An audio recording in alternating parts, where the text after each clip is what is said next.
Hello everyone, and welcome to the Capital Grant online recording of the fiscal year 2019 workshop. And my name is Courtney Hotchkiss, and I'm the Capital Grants Administrator here at the Maryland Historical Trust.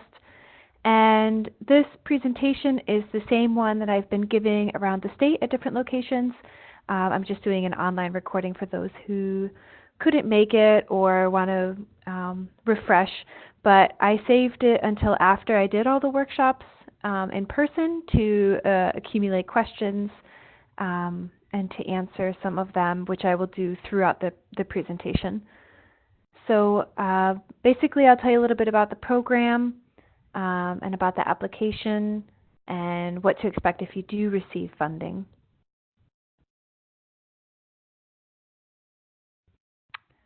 So I will be, like I mentioned, talking about the program, eligibility, how to get started, budget and match requirements, selection criteria in the selection process, grant administration, and then I'll address some questions that came up during the workshops this year.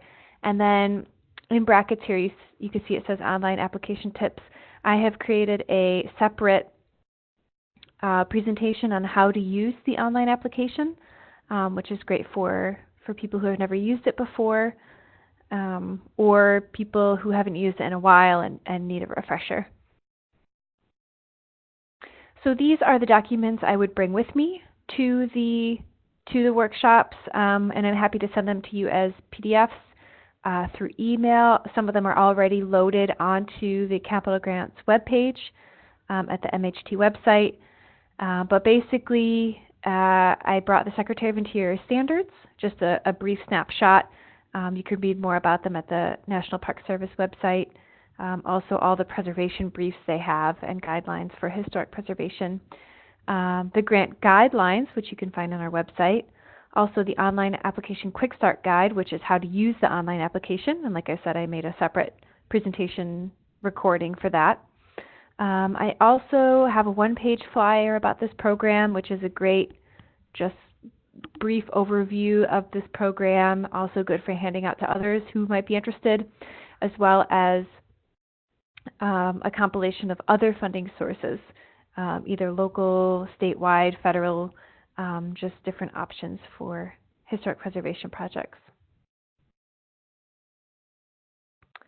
So just a brief introduction to the program. It was actually started in 1978, and then just recently it had a 9-year break, and 2018 was the first year that it had been back after that break. So this is kind of the second year after that break. And since its beginning, we have funded over 500 projects amounting to almost $15 million.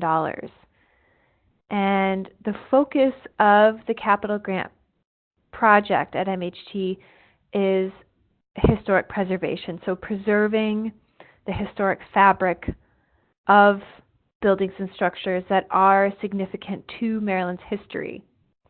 And by capital, I mean construction projects. So it's not so much fixtures and things on the interior, unless they're affixed to the building, and it's more major construction work. This grant can also fund acquisition and some pre-development costs, and I'll go a little bit into that. But really the focus is on preservation of historic fabric of buildings.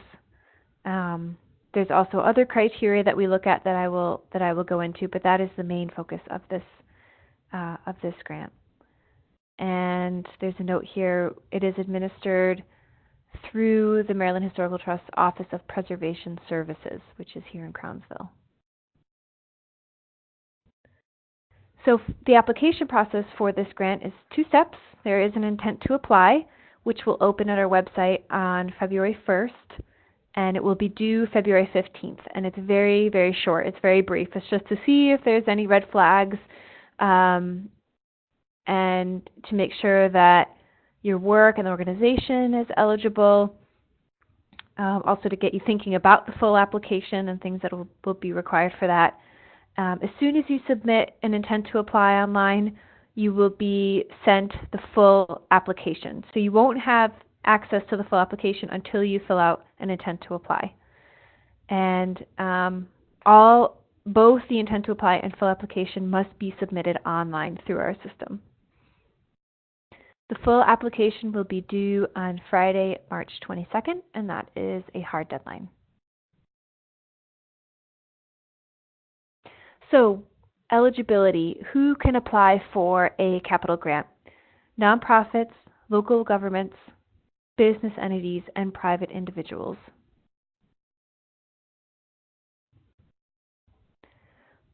Some notes about these types of applicants. State and federal government entities may apply as nonprofits. However, because state and federal government entities cannot convey a preservation easement to us, they are less competitive. And I will talk a little bit more about easements, but it's just something to keep in mind. If you have any questions about this, please ask me. Also, private individuals and business entities should be aware that selection criteria typically favors projects and properties owned by or sponsored by nonprofits and local jurisdictions. There is that public benefit aspect to projects that we consider when we review and rank them. Also in terms of funding, which I will talk about a little bit later, that also favors nonprofits. So that's just historically how it's been, and just something that I like to mention. Who can apply? More of the fine print of this. Nonprofits and business applicants must be registered with SDAT, the State Department of Assessment and Taxation, at the time of application, or your application will be rejected. Also, you need to send us documentation of your status with the IRS. And for nonprofits, that includes nonprofit status, any bylaws that you may have, but you must submit that documentation with your application. What properties are eligible? Like I mentioned before, this grant focuses on material of historic buildings, and eligible properties must be on or eligible for the Maryland Register of Historic Properties or the National Register of Historic Places. They're kind of one and the same, and if you're not sure if your property is eligible, you can check online through our Cultural Resource Database, and I'll show you that link in just a moment. You can also give us a call, and we will tell you. We have a National Register specialist here in our office, and he can tell you. This also includes buildings that are contributing to a historic district. So not necessarily in a historic district, but contributing to a historic district. Those properties are also eligible. Properties must be significant for prehistory, history, upland and underwater archaeology, architecture, engineering, and the culture of the state. And that's very important to emphasize. Why is this property significant to Maryland and Maryland's history and legacy of Maryland? So we also can fund non-real property. We've had applications from ships, from aircraft, from a crane. They are also eligible. They must also convey a preservation agreement, which is similar to an easement. But the non-real property must also be eligible for the Maryland Register. So if you have any questions about your eligibility, please call me as soon as possible so that we can discuss it.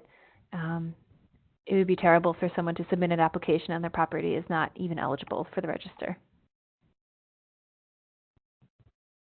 So this is the link that I mentioned, mht.maryland.gov/secure/Medusa.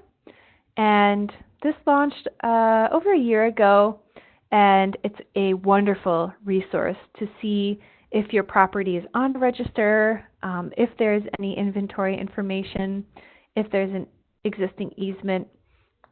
I typed in Oakland here, Oakland, Maryland, way out west, and you can see the different boundaries, different districts that are there. On the left-hand side, you can see the different documentation related to the property I clicked on. You can also make it so you can see all the parcels of property, also to see if you're in a heritage area. But this is a great resource to also find out who the legal owner is. You can go to SDAT, where this automatically links to SDAT. Also, if you need a little bit more information about the significance of your property, and there's a nomination form here or an inventory form, you can use that information.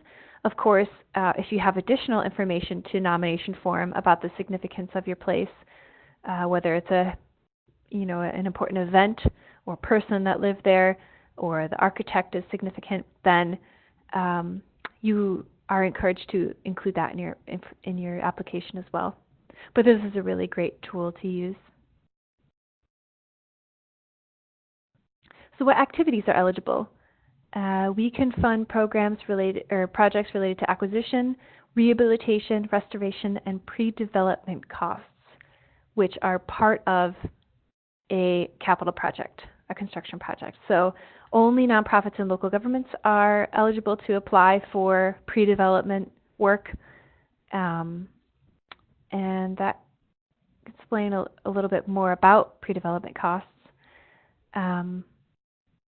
Pre-development can include assessment and treatment recommendations necessary for a capital project. So that's important to mention, and that's kind of what differentiates it from a feasibility study or master plan, which is not eligible for funding. We can also fund assessments related to archaeological investigations, usually necessary for compliance.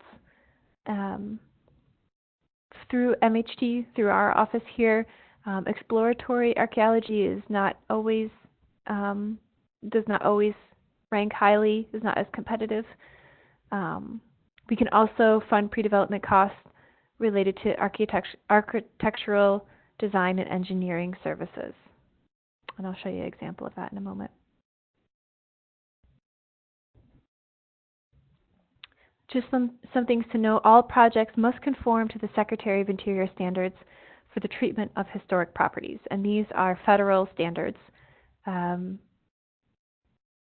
they were created by the National Park Service.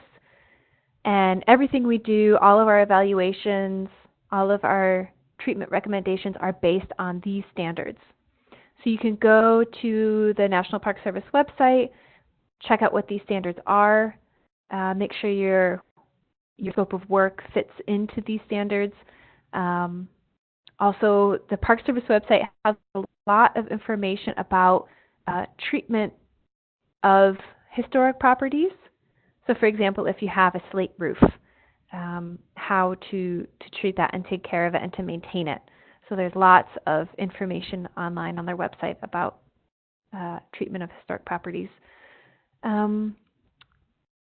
Also, one thing to know is that if you do receive funding from this grant, you are required to convey an easement to the Maryland Historical Trust. So if your property already has an easement, it could be subject to modification if it's an old one, for example. However, if you don't have an easement on your property, you will need to convey one. And an easement is a legally binding agreement, legally binding document that goes with the record of the property. So this is important for to protect the significant features of the property. They could be interior, exterior, both, and we could take an easement on just one of those or all of it. This is also important if the property changes ownership, to make sure that the significant features of the building are protected. And what this means is that if there are any major changes or alterations to the building, they will need to go through easement approval. So you'll submit these changes, and easement committee will say, will give recommendations on how to do that work to make sure that it's appropriate and sensitive. If the property is not real property, like I mentioned, we have something similar called a preservation agreement. That's in effect the same thing. And of course, all alterations to the property must conform to the Secretary of Interior standards that I mentioned before.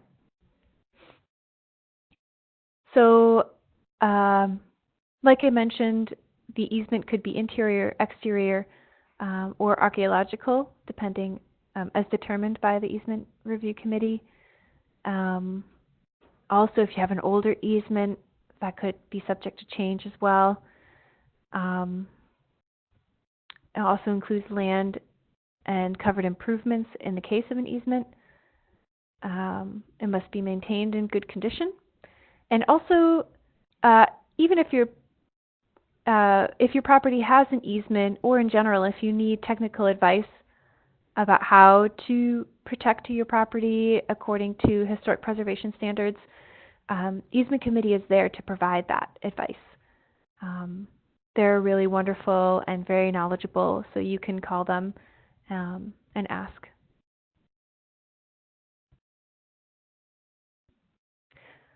Another part of the application is a property owner consent letter.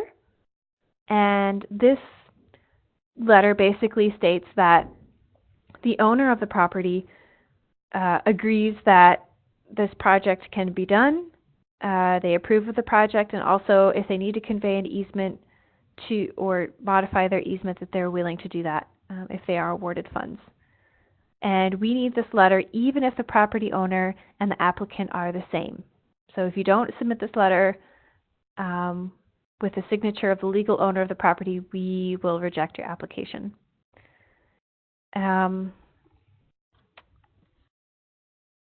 Let's see. Yes, so the template for this letter is on the Capital Grant website, and I've made it a Word document this year. You could just download it, put your letterhead in, and then just fill it in as required to make sure that the appropriate language is there, because if any part of it is missing, I will ask you for a new letter including the right language. So I often get questions about religious buildings, and we can fund work done on religious buildings. However, if it's still an active church and there's an active worship space, then we cannot fund that. So the interior of churches that are still active churches, we cannot fund any work in that part of the building. We can fund exterior work, however. If the church is no longer active or actively used for worship, then we can fund the interior as well, projects for the interior. Of course, we can't fund anything that has religious imagery on it unless the building is no longer used for religious purposes.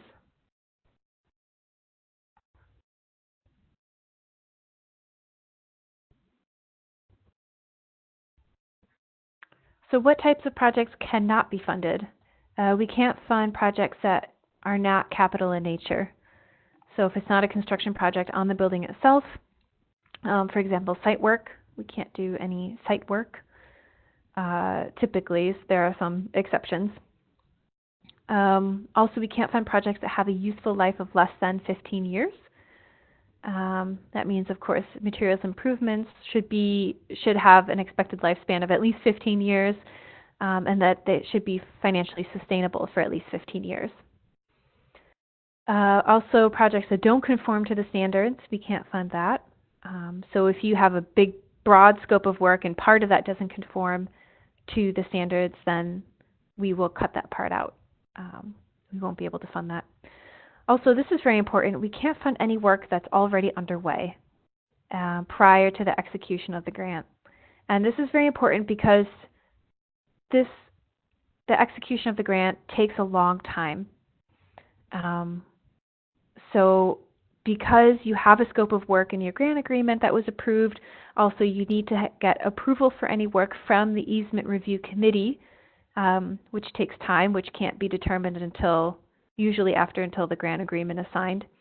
So if you have any work that needs to be done immediately to protect the building, that should be done sooner rather than later. What you can do is break your project into different phases and have phase 1 started and then apply for funding for phase 2. So that's very important, that any work that is underway or discreetly underway, then we cannot fund that with grant money. And of course, we can't fund any spaces primarily used for worship or religious education. So how to get started, where to begin. Ask people to read through the guidelines. This PowerPoint presentation is kind of a snapshot of those guidelines. There's a lot more detail that you can find in that packet. Also to skim through the Quick Start Guide, especially if you're not familiar with using our online application system. Also ask you to review the Secretary of Interior standards. There's 10 of them. And then, of course, very specific preservation work briefs that exist that you're welcome to look at as well. You will need to create a username and password for our online portal in order to submit both the intent to apply, and then, of course, you'll use the same login information to submit the application. I will post the application questions, or they're already posted on our website right now so that you can look at them. Of course, you won't be able to fill them in and submit them until the application is open to you, but you can start preparing answers for them in a Word document, or if you have any questions, you can call me and we could talk about it. And also, we ask people to identify application items that might take a while to obtain. So if you need a quote or a review or some type of assessment or that property owner consent letter that I mentioned, sometimes the owner is a little bit more difficult to get a hold of to get this letter, or they need more information. So that could also take a little while to obtain. So how do you start to develop your project? First, consider what type of project are you undertaking: acquisition, restoration, rehabilitation, or is it a pre-development project? Or is pre-development can also be part of a rehabilitation or restoration project. Consider what is your scope of work for the entire project. Should your project be broken down into phases? And will your organization be able to manage the project if you are awarded funds? And maybe do you need to hire a project manager?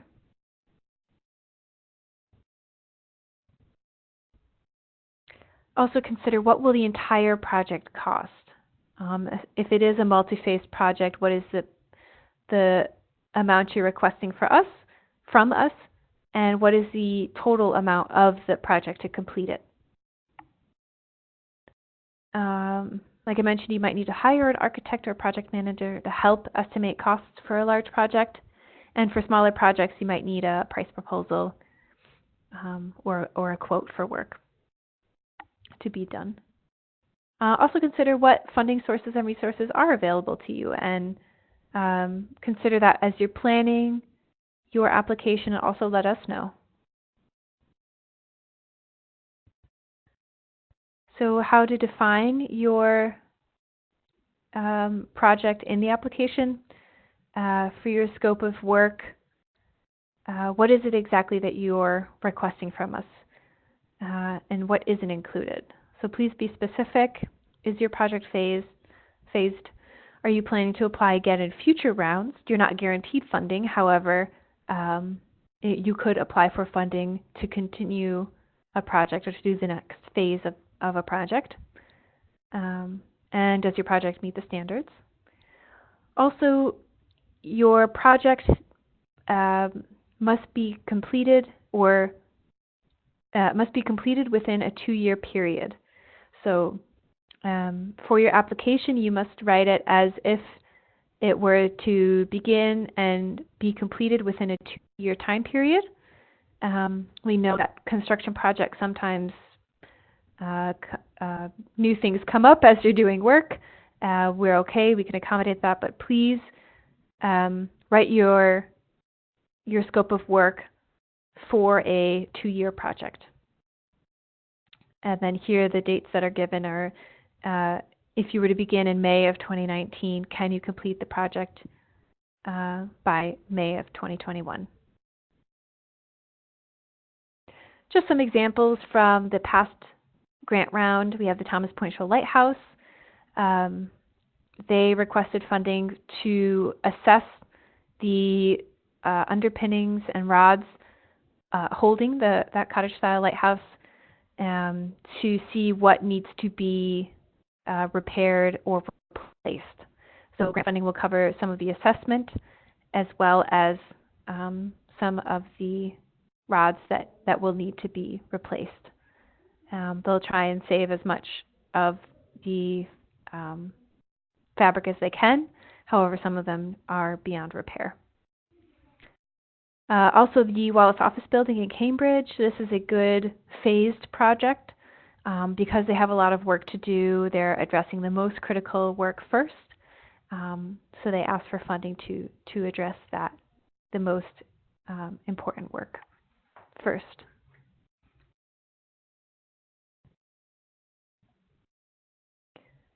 So tips for a successful grant application: be convincing about significance and urgency. That is very important.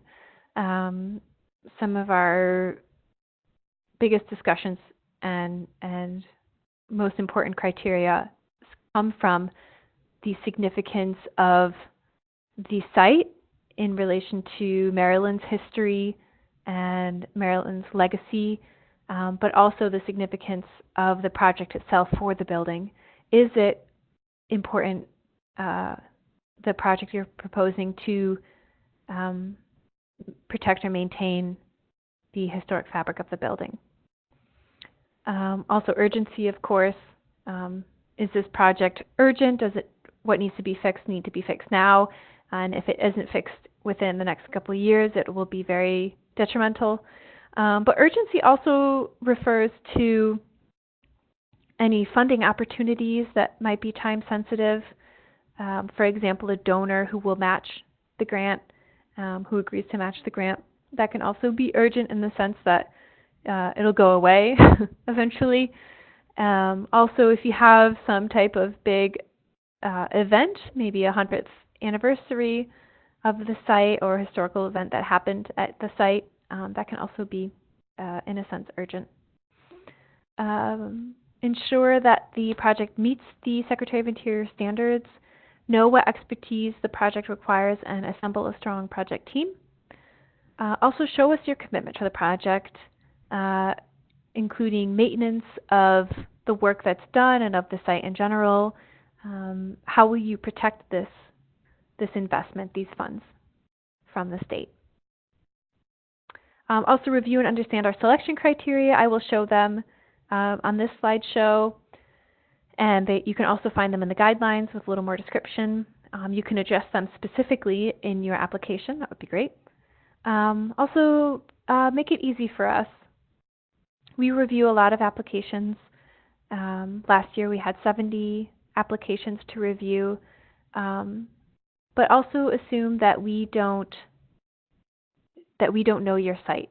So be specific, but also concise. And that would be beneficial for everybody.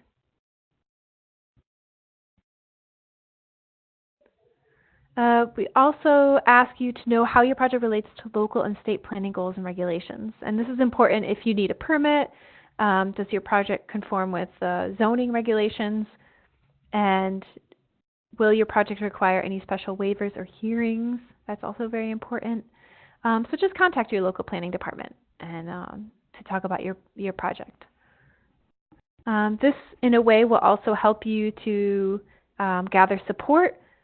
It's You will be required to provide 2 letters of support at a state level and at a local level, but it's also important to let members of your community know about your project. And if you have additional letters of support, that's great, but also in general, just for you to have support for your project. Also, there may be organizations that have similar goals to your project that you will want to connect with. So, budget and match. The budget required for the application will consist of funds that you're requesting from us, match if it's required, as well as other project funds if they're available. And I'll talk about all of these. So grant funds must be spent on the project, the capital project you're proposing, within that 2-year grant period. And I have a snapshot here of the guidelines, not so much for you to read, but for you to see that they're on page 6 of what is eligible and ineligible work that could be included in your budget and your scope of work. So for match, it's different depending on the type of organization that's applying. Local governments, business entities, and individual applicants have to have one-to-one match. So that could be cash or in-kind services. Do not propose any match that's over that one-to-one match. You can put it in the other project funds, which I'll show you. It's a separate column. Especially if it's a big project, you can include that information in the other project funds so that we know that that money is going towards this project. And for nonprofit organizations, there is no match requirement. And the first question is, will you evaluate our application if we do provide matching funds as a nonprofit? And the answer is no. We evaluate applications equally for those that have to provide match to those that do not have to provide any match. So it's an equal playing field. However, it is looked on favorably if you can show that you are contributing more money, promising more money to these projects. However, you will be evaluated the same, nonprofits and those that have to provide match equally. So that kind of levels the playing field.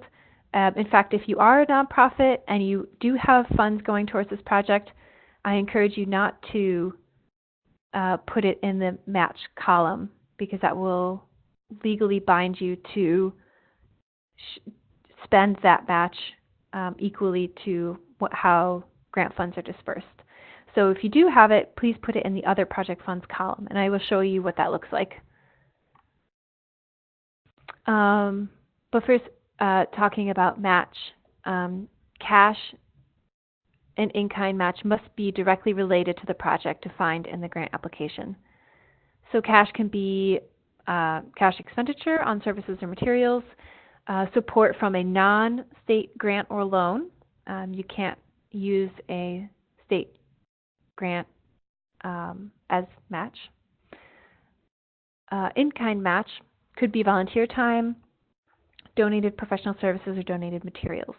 And in the guidelines, you can see a full list of what can and cannot be used as match.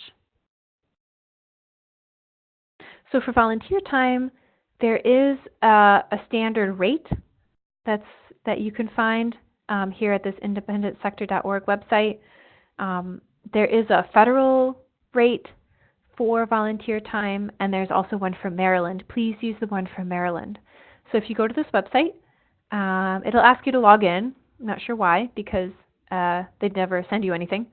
But it does change annually. So to see the most recent date, the most recent rate for volunteer time, please go to this website and click on Maryland. And I'd also like to note that board members of your organization, even if they're donating professional services, they have to use this non-professional rate for Maryland. If you have other professionals who are donating services, for example, an architect, he or she can use his professional rate as long as they're not on your board. So matching requirements, like I said, you can't use state money to match other state money. You also cannot use match on money that's already spent. So that's the same with grant funds. You can't start work until the grant agreement is live, which takes a while. You also cannot spend any of your match on the project until that grant agreement is live. So that's important to note. The cost to acquire property may not be considered as match funds unless the grant is for acquisition. And all expenses must be properly documented to us in order to count it as match. This is important too. In-kind donations must be substantiated from a letter that goes with your application. So it could be very brief, just who they are, their service or donation, how many hours, and their rate, whatever their rate is per hour. And then upload that document with your application. So how to show match in your application. This proof of match must be in hand at the time of application and firmly committed. So you can send a bank statement, letters confirming other awards that you've received, or loan letters, donor volunteer time, that letter I just mentioned, any other possible things that may apply. And if you don't include proof of match in your application, then your application will be rejected. So other project funds, I mentioned this. This is an important distinction between match and then anything that you have that's over match, in-kind services or cash going towards this project. Also nonprofits who don't need to commit any match to the project, but plan on having other funds or other services in a quantifiable amount going towards the project you're proposing. So all of this will go in the other project funds. Also, if you have non-state funds committed to this project, you could put it in the other project funds column. So we want to know if you have enough money to complete the project. So that's another place you could put the other project funds.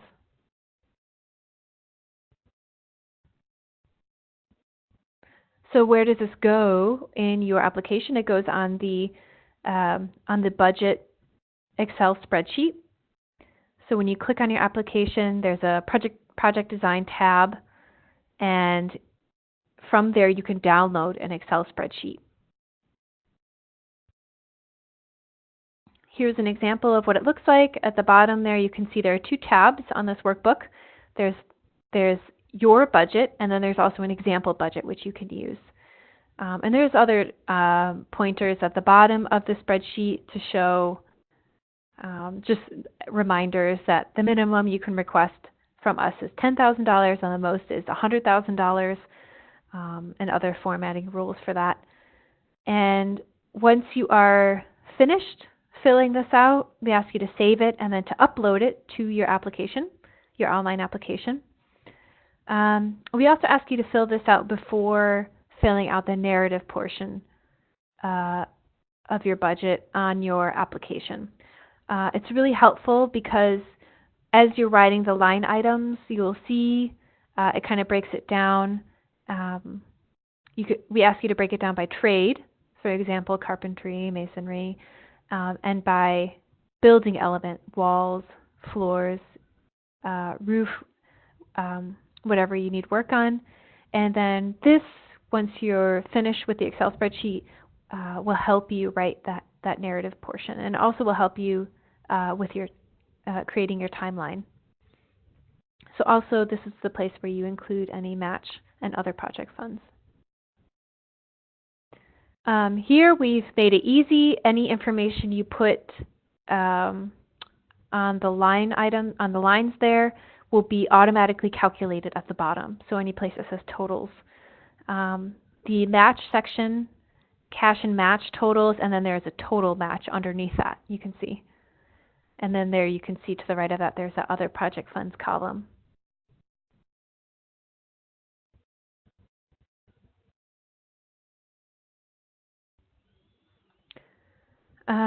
You can see here that the maximum funds you can request is $100,000, and also your total match should not exceed $100,000 if you are required to provide match. And you can also put as much as you like into the other project funds. There I've written unconfirmed match, and the other things that I listed before.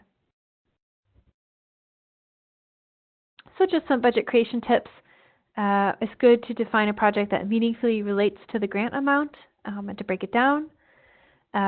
Consider how much will it really take to get the project done. Also, how much match do you really have? And that's kind of tricky if some of your match is dependent on fundraising, for example. It's also good to create a schedule and to identify all of the steps in the process. So this can also guide you or just remind you if you need any permits, also the procurement process, how long will construction take. So those are all steps you should be considering and thinking about when you're creating your budget as well. And also, what are your goals for the project? What do you hope to achieve? And let us know that too. So quickly, selection criteria and the selection process. I mentioned these dates before, and what happens after you submit your full application. We will evaluate, rank, and recommend funding levels through the review committee.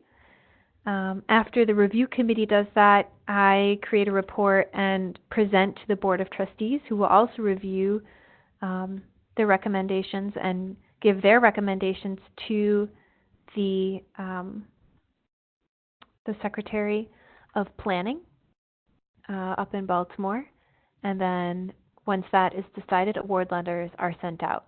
So that is anticipated for May 2019.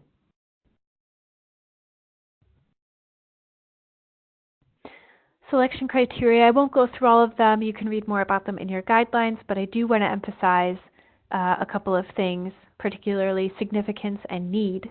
I mentioned it a little bit before. This is very important. Why is this project, why is your property important to the history of Maryland, and why is this project important? And also the urgency, which I talked about before.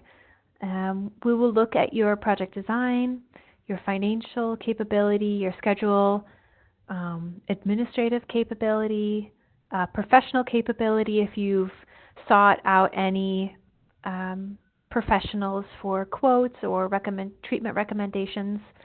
If you've gotten any quotes, please upload those and include them in your application. And of course, public benefit. And this is one place where I think sometimes businesses and individual property owners have a more challenging time. Public benefit, of course, refers to if the building is open and used, but it also refers to interpretation. How are you letting people know the significance of the site?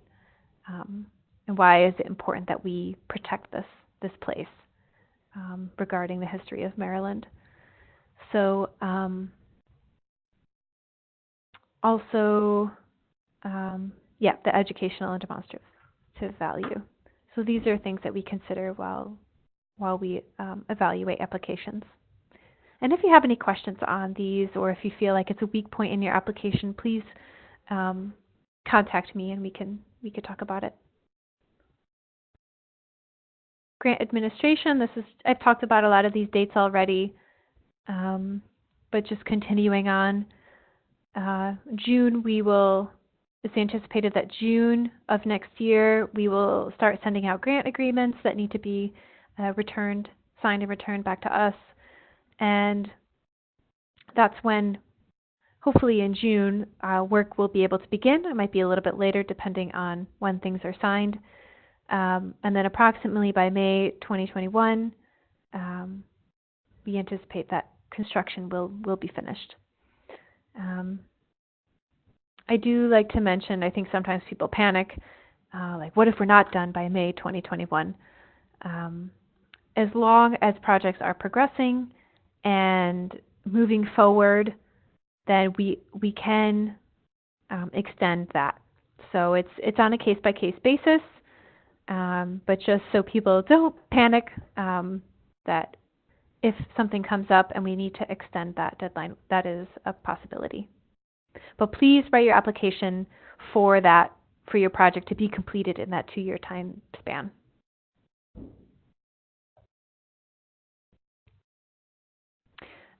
If you are awarded a grant, it's important to consider that the grant agreement is a legal document between you, the grantee, and the Maryland Historical Trust. So it is a contract. Also, like I mentioned before, an easement will be required. If you don't already convey an easement, you'll have to convey one to us in order to receive funding. And if you do have an easement, it might be subject to a modification. That also includes if you have an exterior easement and the work will be done on the interior, the review committee or the easement committee might request to add the interior, for example. If you do need to convey an easement, we will contact you. We will draft the easement. We will send you a checklist of things that you need to give us. However, we cannot pay any legal fees out of the grant regarding the work required to convey an easement. Usually you'll have to work with an attorney because it's a lot of legal documents that are required and also required you to sign. So, but I'd just like to emphasize that you can't use grant funds to pay for easement requirements.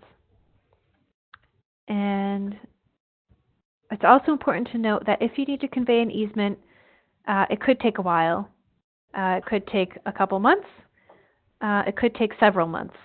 And you cannot start work and we cannot disperse payments until that easement is in place. And that makes sense if you think about it. You need the easement committee to review your proposed work before it begins. So, of course, in order to propose work to easement committee, you have to have that easement in place. So, yeah, that can also kind of prolong your project in terms of when construction can begin. So if you have any questions about easements, I'm happy to answer them. So please just ask me. If I don't know it, I will send you to our easement administrator. She's really wonderful, so and very helpful. So don't hesitate to ask any questions. Grant disbursements. I've kind of alluded to this already. We don't disperse funds up front. We reimburse the grantee as work is complete. So work will get done and you'll send an invoice to me and some pictures. If it's something I need to see in person, I will come out and do a site visit and then I can disperse funds to you. This is important to note because sometimes this takes some time. So if you have a contractor, just let them know that it could take up to 30 days, and this will actually be part of your procurement process, is to let bidders know that it could take up to 30 days. You're also, as the grantee, welcome to pay your contractor upfront, and then we can reimburse you. Of course, we only reimburse you. We only pay you as the grantee. We do not pay contractors. So the money is guaranteed. It's from the state. However, it could take a little while to reach the contractor after an invoice is submitted. So we do have a competitive procurement process. Something to consider: we do not sole source. Because these are public funds, you will need to solicit bids for the work, for services. For materials, we'll just need you to investigate a little bit different options for purchasing materials. However, for services, you will need to send out a request for proposals to at least 6 firms. And I know that's a lot. People always gasp because it is a lot, especially for specialized work. However, we don't expect you to get 6 bids back. So we just ask that you solicit 6 bids. You send out 6 requests for bids. But the major point is that we cannot sole source, which is tricky if you've been working with somebody in the past, or there's someone that you have in mind. Because it's public money, we do have to do the RFP process. We do not necessarily take the lowest bidder, we take the lowest qualified bidder. And I think that's also important to note, that we won't necessarily approve the lowest bidder, but lowest qualified bidder. We also ask you to keep records for a minimum of 5 years as the grantee, and you must also comply with all federal, state, and local laws. Last slide here, just note that if you are awarded funds, we will ask for some type of insurance, definitely general liability insurance. If you're in a flood zone, also flood insurance. So just be aware that you'll have to provide insurance on your property if you are awarded funds. So that's it for me. For my presentation, like I mentioned, I will have a separate presentation for using the online application system. But if you have any questions, whether it's about your eligibility as an applicant, or if your property is eligible, scope of work, maybe how to make your application a little bit more competitive, please just give me a call. You can email me or call me. I'm very happy to help. And yes, so I wish you the best of luck, and thank you very much for listening.